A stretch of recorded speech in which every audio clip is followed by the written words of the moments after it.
Graça e paz.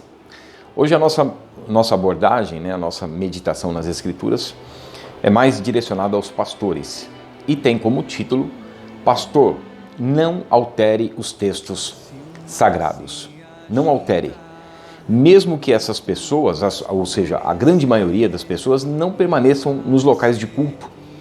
O que você não pode fazer é alterar os textos para que, com a desculpa de que os fins justificam os meios utilizados, essas pessoas permaneçam nos locais de culto. O apóstolo Paulo diz que as nossas mentes devem ser levadas cativas à obediência à palavra de Cristo. Porque nós temos as armas das nossas milícias, porque nós estamos numa guerra espiritual. A atual vestimenta da igreja ainda não é para reinar com Cristo, mas sim da armadura de Deus. Então nós temos armas disponibilizadas espiritualmente falando, para delas nos utilizarmos. Paulo diz que nós devemos combater o bom combate de acordo com essas estratégias ou das escrituras que nos foram postas como única regra de fé e prática. Então, não altere os textos bíblicos.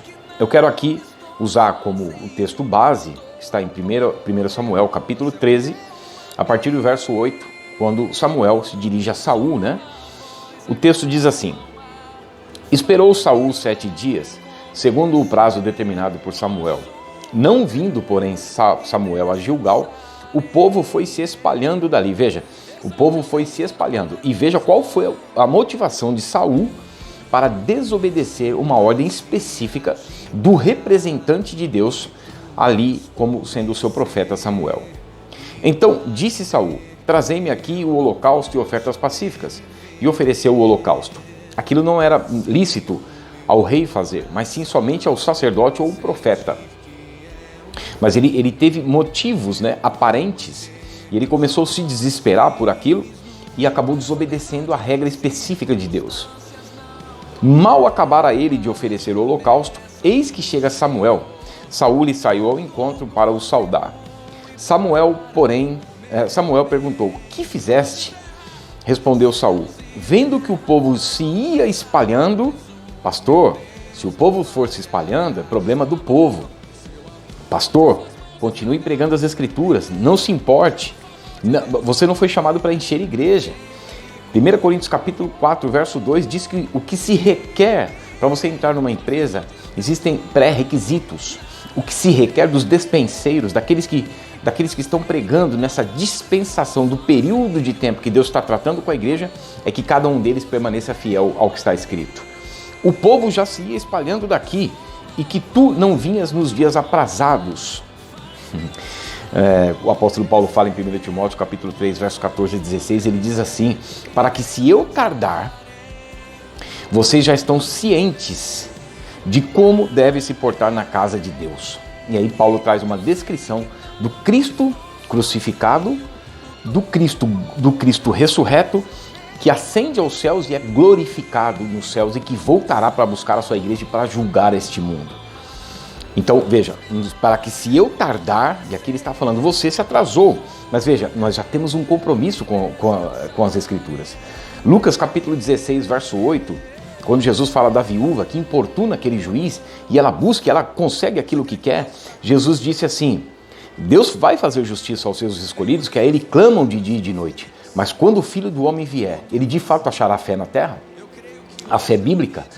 A fé que te faz permanecer nas Escrituras? Então ele continua dizendo: nos dias aprazados, e que os filisteus já se iam ajuntando em Micmas.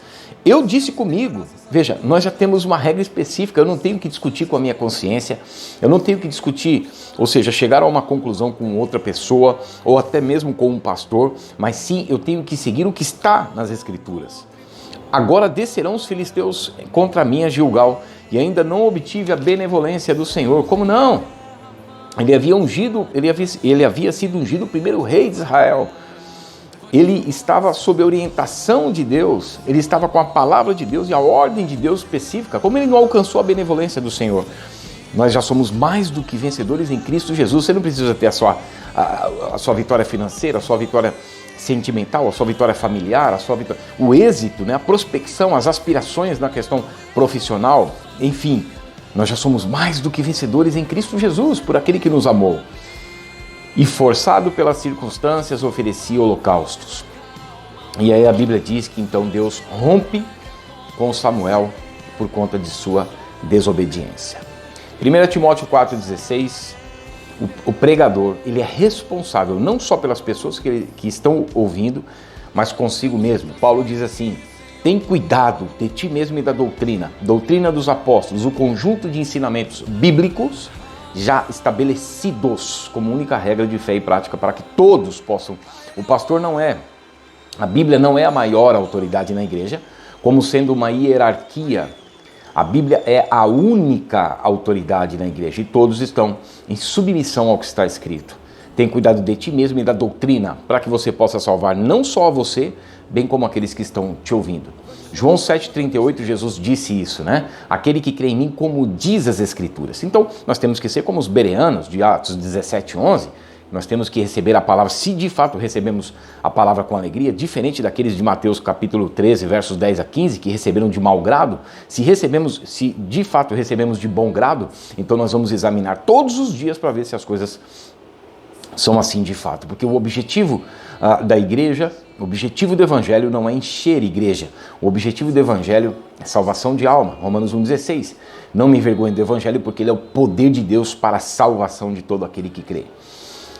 O objetivo do evangelho é mostrar que Deus reconciliou-se consigo mesmo, de acordo com a condenação lá no Éden, de Gênesis 2, 16, 17, no dia em que dela comer, certamente morrerá. Então, o salário do pecado é a morte, Romanos 6, 23, essa é a justiça de Deus. Só que a justiça por amor e na sua reconciliação por meio de Cristo na cruz, se revela no evangelho. Porque a justiça de Deus, que era a morte, se revelou no evangelho, na cruz de Cristo. Deus reconcilia-se consigo mesmo, sendo Ele próprio essa propiciação e recebendo Ele próprio a sua própria condenação estipulada no Éden. Aí sim nós vamos para a parte B do versículo 23 de Romanos 6, quando diz: mas o dom gratuito de Deus é a vida eterna. Então o nome de Jesus tem que ser pregado para arrependimento, para remissão de pecados.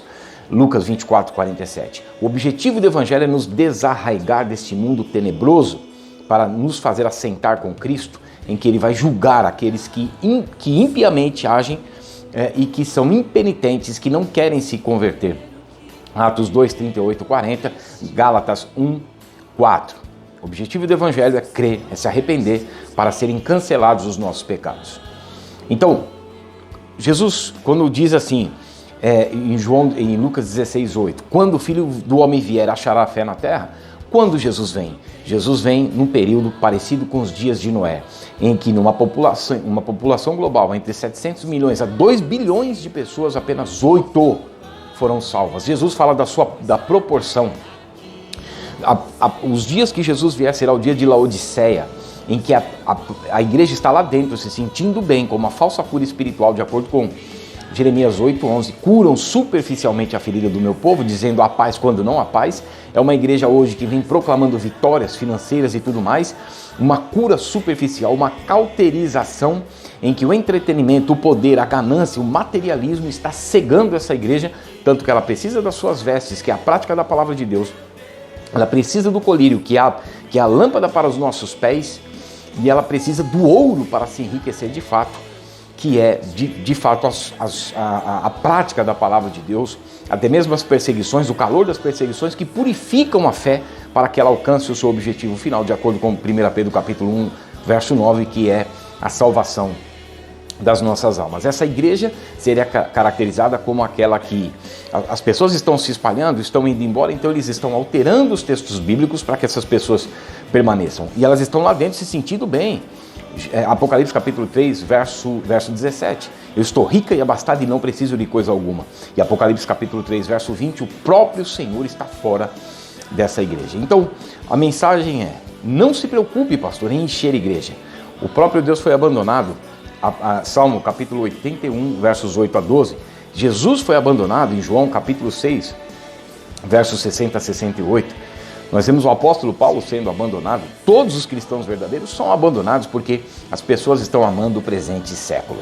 Mas você, pastor, será cobrado. Portanto, se estão indo embora, se estão ficando, isso pouco importa. O que importa para você, pastor, é permanecer fiel aos textos sagrados, independente das circunstâncias. Amém? Deus abençoe.